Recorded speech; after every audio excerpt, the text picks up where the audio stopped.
ठीक है, अपना क्वेश्चन है भाई जेई मेन 2025 का। In Young's double slit experiment 3 polarizers are kept as shown in the figure. 3 polarizer रखे गए हैं, P1 P2 और P3 ड्रॉ करते हैं।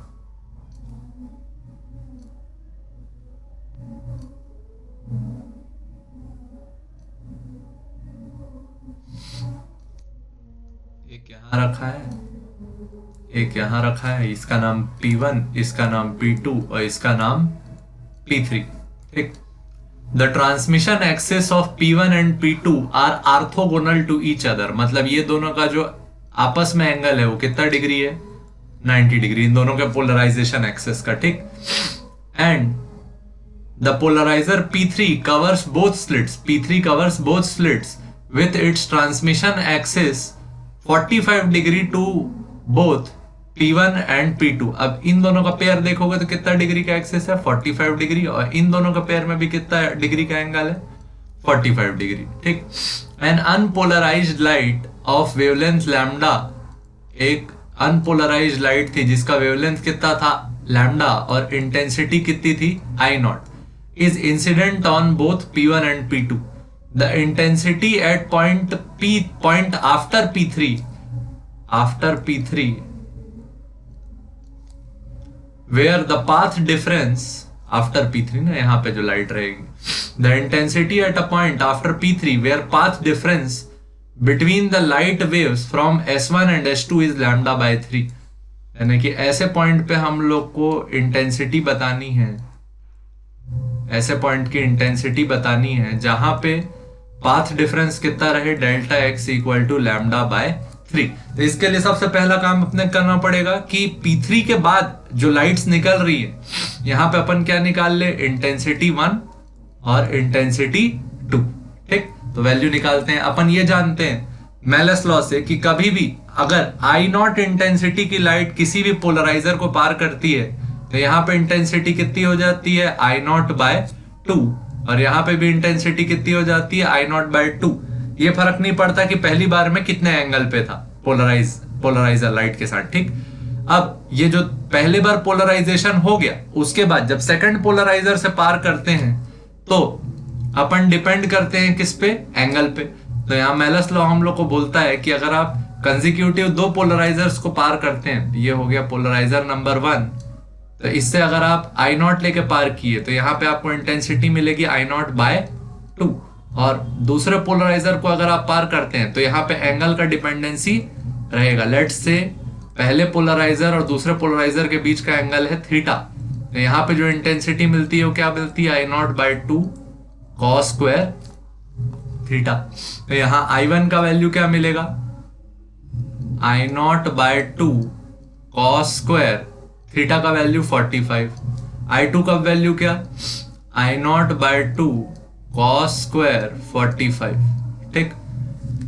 तो I1 और I2 दोनों का वैल्यू क्या आया? सेम, क्योंकि दोनों का जो सेकंड पोलराइड के साथ एंगल है वो क्या है? सेम। तो I1 I2 दोनों का वैल्यू कितना आया? I1 equal to I2 equal to I naught by 2 cos square 45। Cos 45 का value I naught by 2 into 1 upon root 2 का स्क्वायर, ये क्या आया? I naught by 2 into 1 upon 2। ये वैल्यू कितनी हो गई? I naught by 4। मतलब यहां से जो नेट इंटेंसिटी निकली लाइट की वो कितनी है? आई नॉट बाय 4, और यहां से भी आई नॉट बाय 4। ठीक। ये हो गई बात। अब इसके बाद यहां पे क्या हुआ? स्क्रीन पे इंटरफेरेंस हुआ। तो इंटरफेरेंस का जो अगर इंटेंसिटी सेम हो, if intensity of both waves is same, तो हम लोग नेट इंटेंसिटी के लिए फॉर्मूला डिराइव किए थे, कई बार यूज कर चुके हैं। क्या? 4 इनिशियल लिख देते हैं, नॉट नहीं लिखते।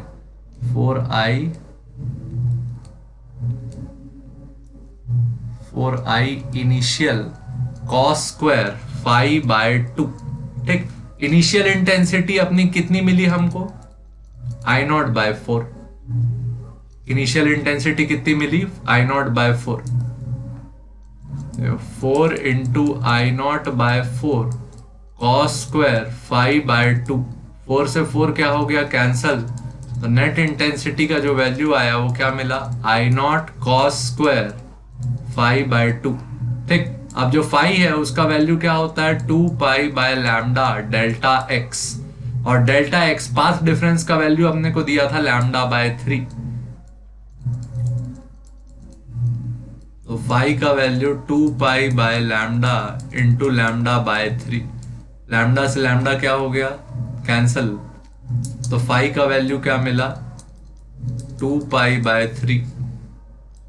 नेट इंटेंसिटी का वैल्यू मिला आई नॉट कॉस स्क्वायर 2π/3/2। ये हो गया फाई का वैल्यू, इंटू अपॉन 2 और था, ये 2 से ये 2 क्या हो गया, कैंसल। तो नेट इंटेंसिटी का क्या वैल्यू आया, I naught cos square π/3। Cos π/3 मतलब कॉस 60। तो I naught cos square 60 degree. Cos 60 का वैल्यू हम सबको याद है, आई नॉट 1/2 का स्क्वायर। ये फाइनल वैल्यू क्या आई,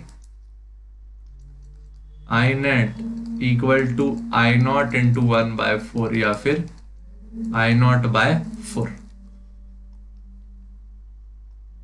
कौन सा ऑप्शन लगा, सी। ठीक, यहां पे अपन दो प्रिंसिपल्स का यूज एक साथ किए। पहला यूज किए मेलस लॉ का। मेलस लॉ क्या बोलता है कि जब आप पहले बार पोलराइजर को पार करते हैं तो इंटेंसिटी कितनी कम होती है, हाफ, आई नॉट बाय 2, और दूसरे बार एंगल पे डिपेंडेंसी रहती है, I naught by 2 cos square theta. दोनों में ये अच्छी बात थी कि एंगल सेम था, तो एंगल सेम होने के कारण दोनों का फाइनल इंटेंसिटी क्या आया, I naught by 2 cos square 45, जिसका वैल्यू कितना आया, आई नॉट बाय 4। ये वो इंटेंसिटी थी जिस इंटेंसिटी की लाइट क्या कर रही थी, इंटरफेयर। अब दोनों का वैल्यू सेम था, तो नेट इंटेंसिटी का फॉर्मूला अप्लाई किए क्या, 4i initial cos square 5/2। I initial का value I naught by 4 cos square. अब लास्ट प्रिंसिपल, फाई का वैल्यू के लिए आपको यहां छुपा के दिया था data, path difference. Path difference का वैल्यू क्या होता है, λ/3।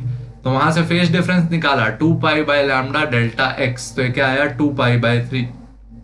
तो आई नॉट कॉस स्क्वायर 2π/3/2, तो क्या आया आई नॉट कॉस स्क्वायर π/3, क्या आया आई नॉट कॉस स्क्वायर 60।